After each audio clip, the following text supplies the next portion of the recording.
মুসলমান ভাইরা আমার, এরপর নবীজির দাওয়াতের কাজ শুরু হয়ে গেল। এখন নবীজি ওপেনলি মানুষদেরকে দাওয়াত দেওয়া শুরু করে দিলেন। মুসলমান, যেইখানেই নবীজি দাওয়াত দিতে যান সেই জায়গায় নবীজিকে নির্যাতন করা হয়। যেই জায়গায় নবীজি দাওয়াত নিয়ে যান নবীজিকে মানুষজন পাগল বলে গালি দেয়, নবীজিকে মানুষ অসম্মান করে। শুধু তাই নয়, নবীজিকে এতটা বেশি অপমান করে আরবের উটের নারী বুড়িগুলো পর্যন্ত নবীজির মাথার উপরে এনে দিয়া দেয়। মুসলমান ভাইরা আমার, নবীজি মনে মনে চিন্তা করতে লাগলেন, এই মক্কার লোকেরা হয়তো আমার দাওয়াত কবুল করবে না, এই মানুষগুলো হয়তো আমার দাওয়াত গ্রহণ করবে না। মনের মধ্যে বড় আশা নিয়ে একটু চিন্তা করলেন, আমি আমার নানার দেশে একটু যাই। নানার দেশ ছিল তায়েফ। বলেন কোথায়? নানার দেশে খুব আগ্রহ নিয়ে, মনের মধ্যে খুব পেরেশানি নিয়ে নানার দেশে দাওয়াত দেওয়ার জন্য তায়েফের দিকে রওনা হয়ে গেলেন। মুসলমান, তায়েফ যখন গেলেন নবীজির সঙ্গে ছিল নবীজির পালক পুত্র যায়েদ বিন হারিসা রাদিয়াল্লাহু আনহু। নবীজি যখন তায়েফের মধ্যে ঢুকলেন, তায়েফের নেতারা, বড় বড় লিডাররা তাদের শিশু বাচ্চাদেরকে এমন ভাবে লেলিয়ে দিল যে এই যে লোকটা দেখো আমাদের মাঝে আসছে, এই লোকটা কিন্তু পাগল, এই লোকটা কিন্তু মাজনুন, এই লোকটাকে তোমরা তায়েফের ময়দানে অবস্থান করতে দিবা না। তায়েফের ময়দানে যত ইট বালু পাথর পাও সবগুলো এই লোকটার গায়ের মধ্যে নিক্ষেপ করবা।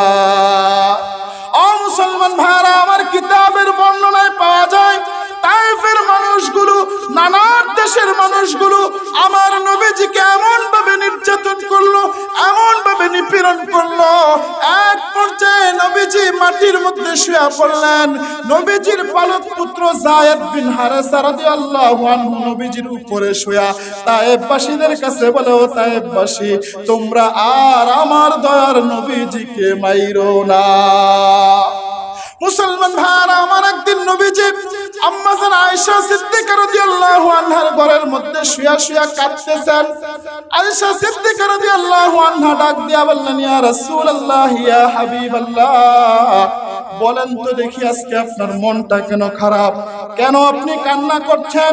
জন্মের আগে মাকে হারাইছেন, এই কথা বুঝি মনে পড়েছে? জন্মের আগে বাবাকে হারাইছেন, এই কথা বুঝি মনে পড়েছে? জন্মের কিছুদিন পর মাকে হারাইছেন, এই কথা বুঝি মনে পড়েছে? ও নবীজি, আপনি কেন কান্না করেন একটু বলুন না। খেজুর পাতার চাটির মধ্যে ঘুমান, এই দুঃখের কারণে বুঝি আপনি কান্না করেন? নবীজি সাল্লাল্লাহু আলাইহি ওয়াসাল্লাম ডাক দিয়ে বললেন, আয়েশা, আমার মায়ের কথা আমার মনে পড়ে নাই, আমার বাবার কথা আমার মনে পড়ে নাই, খেজুর পাতার চাটিতে ঘুমাই, এই দুঃখ আমি কান্না করি না। তুমি আমার পিঠ থেকে জামাটা একটু উঠায়া দেখো।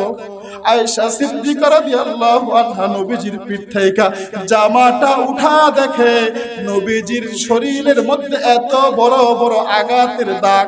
ডাক দিয়া বললেন, ইয়া রাসূলুল্লাহ, ইয়া হাবিবাল্লাহ, আপনার পিঠের মধ্যে এগুলো কিসের দাগ? আপনার পিঠের মধ্যে কি বসন্ত উঠেছে নাকি? নবীজি ডাক দিয়া বললেন, আয়েশা, না না, আমার পিঠের মধ্যে বসন্ত উঠে নাই, এগুলো কোনো বসন্তের দাগ নয়। বড় আশা নিয়ে নানা দেশ তায়েফের দিকে দাওয়াত নিয়ে গিয়েছিলাম, ইসলামের দাওয়াত দিতে গিয়েছিলাম।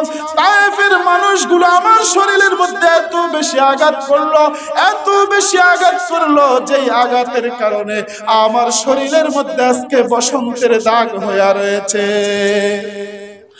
মুসলমান ভাইরা আমার, তায়েফের মানুষগুলো যখন নবীজিকে আঘাত করতেছিলেন, আল্লাহ রাব্বুল আলামিন সহ্য করতে পারেন নাই।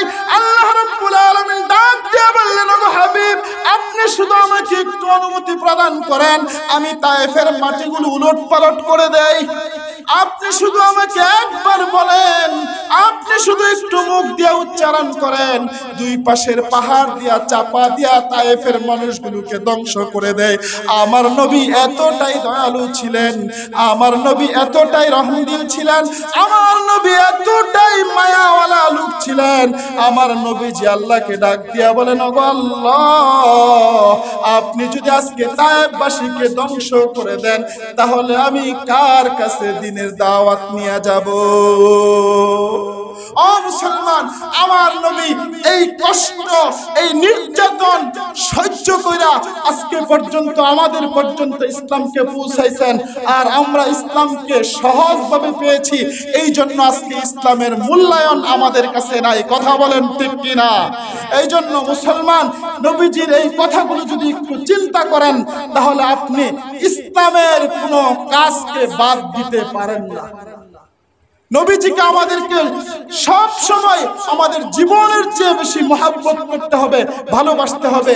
খালি রবিউল আউয়াল মাস আসলেই মিটিল মিসিং করে নবীজির ভালোবাসা প্রকাশ করা যাবে না। নবীজির ভালোবাসা কি 1 মাস না 12 মাস? আর আসতে বলে 1 মাস না 12 মাস? নবীজির ভালোবাসার প্রমাণ কি হবে? আমি যখন নবীজির পথের পথিক হব, নবীজি যা বলেছেন তা করব, যা নিষেধ করেছেন তা করব না, তখনই নবীজির ভালোবাসার প্রমাণ হবে। প্রিয় ভাইরা আমার, নবীজির ভালোবাসা কিভাবে করতে হবে, সাহাবায়ে কেরামদের নমুনা কি, আমরা আগামী জুমায় এই বিষয়ে আলোচনা শুনব ইনশাআল্লাহ। আল্লাহ রাব্বুল আলামিন আমাদের প্রত্যেককে মৃত্যু পর্যন্ত নবীজির অনুসরণ করে চলবার মতো তৌফিক দান করুক। সকলে বলুন আমিন। ওয়া আখিরু দাওয়ানা আলহামদুলিল্লাহি রাব্বিল আলামিন।